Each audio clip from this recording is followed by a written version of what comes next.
Welcome back to another episode of the Bear Trap on the Boomer Buzz channel, a Bears podcast by a Bears fan. I'm your host, Terry. And today, talking quickly about Anthony Miller being traded a couple days now. Didn't have a chance to get around to it, but it's been a little bit. It's been a little bit of time since we had, some Bears news of any substance. Rather than just, look at these pictures from camp. But Anthony Miller, who we knew was on the trading block for a while this summer and that I felt was going to get traded, is finally traded to the Houston Texans. And we gave a 7th round pick and we got back a 5th round pick, I believe. So nothing too big. And what I always say about this is that people gotta realize, like, the NFL is not Madden. The NFL is definitely not the NBA.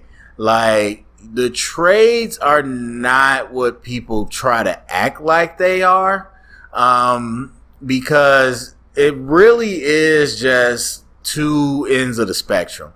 You have people that you don't think should be traded, and it usually costs a significant amount to get them. And then this is in the midst of people talking about Watson being traded for 5 first-round picks and all that. So then, of course, you look at Anthony Miller, 2nd-round pick, somebody that you gave up a 2nd-round pick to get and to move, all that stuff. And it's like, whoa, we only got back a 5th-round pick, which I, understandably, I get it. Like, that's not what I would want things to end with. But, it's not nuts because a lot of good players, a lot of great veteran players, they get traded for, things that are nowhere near the multiple 1st-round picks and all that. And obviously each trade is different, but by and large, it's two ends of the spectrum. Not many trades are kind of down the middle.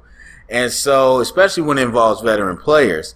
And so you got Anthony Miller that's getting towards the end of his rookie contract, and where a decision has to be made about whether you want to give him more money or not.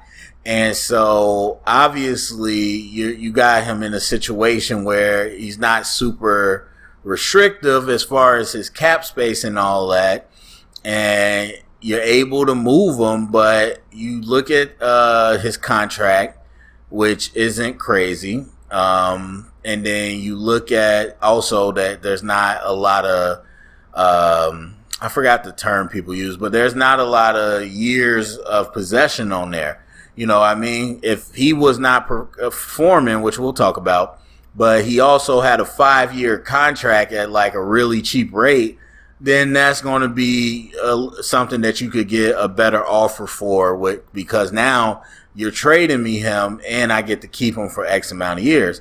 But Anthony Miller, I almost said Anthony Davis. Anthony Miller is at a point where his contract's almost up. So it's kind of almost like a rental. So you're not going to trade a lot for that. Now the other part is the performance, and that's the key part. I'm not going to make excuses for Anthony Miller per se. I know some people are going to call it an excuse, but it's not. And I definitely liked him as a prospect. Loved him. A lot of potential. But people have to understand, just because you have potential don't mean you're going to meet it. And that is what it is. However, I do want to say this is one of the first, I wouldn't say the first, but this is one of the most visible casualties of having a bad unit and a bad team. For whatever we did, first of all, last year playoffs, don't even get me started. I don't even count that. But for whatever we did that first year with Nagy, and people want to act like we were something that we're not, we had a lot of problems, especially on offense, and a lot of problems with coaching. And the issues with Nagy and his play calling and his coaching, and the issues with Trubisky as a quarterback, and the issues with the offensive line talent, that all caused a situation where you really are now starting to see casualties. And we've seen it before. we've seen players go to other places and look much better. And I've said for many, many years, and I have to say it every time because just people don't listen. It is not about the player. There's very few players that can be bigger than the scheme. Most players have to be in the right scheme and situation to flourish.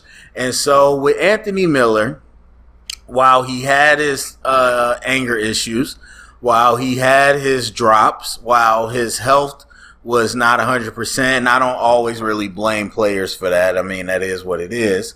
For all those things, there's still the fact that he did not get put in a position to do a whole lot. I get that we still have Trubisky apologists for whatever reason, and they're going to tell you that he was fine, but he was not.